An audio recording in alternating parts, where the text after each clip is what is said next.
लोकसभा में संविधान को लेकर चल रही बहस के बीच विपक्ष के नेता राहुल गांधी ने भाजपा पर हमला बोला। राहुल गांधी ने कहा कि जैसे द्रोणाचार्य ने एकलव्य का अंगूठा काटा, वैसे ही भाजपा हिंदुस्तान के युवाओं का अंगूठा काट रही है।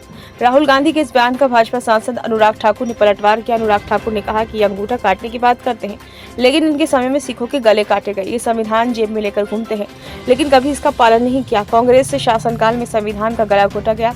अनुराग ठाकुर ने कहा कि राहुल गांधी ये भी नहीं बता पाए कि भारतीय संविधान में कुल कितने पन्ने हैं।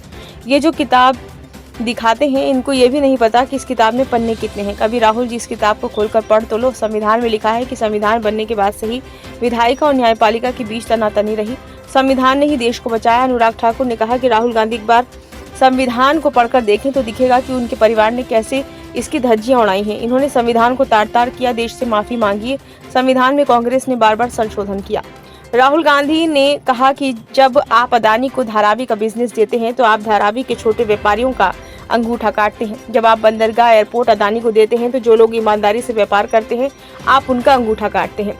लेटरल एंट्री देकर देश के युवाओं का अंगूठा काटते हैं। देश के युवा प्रतिस्पर्धी परीक्षा की तैयारी करते हैं तो पेपर लीक कराकर आप उनका अंगूठा काटते हैं।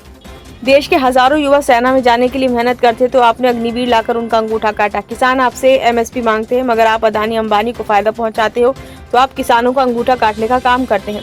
संविधान में कहीं नहीं लिखा कि एकाधिकार होना चाहिए, अग्निवीर होना चाहिए। संविधान में ये नहीं लिखा कि देश के युवाओं का अंगूठा काटना चाहिए। ब्यूरो रिपोर्ट, नई दिल्ली।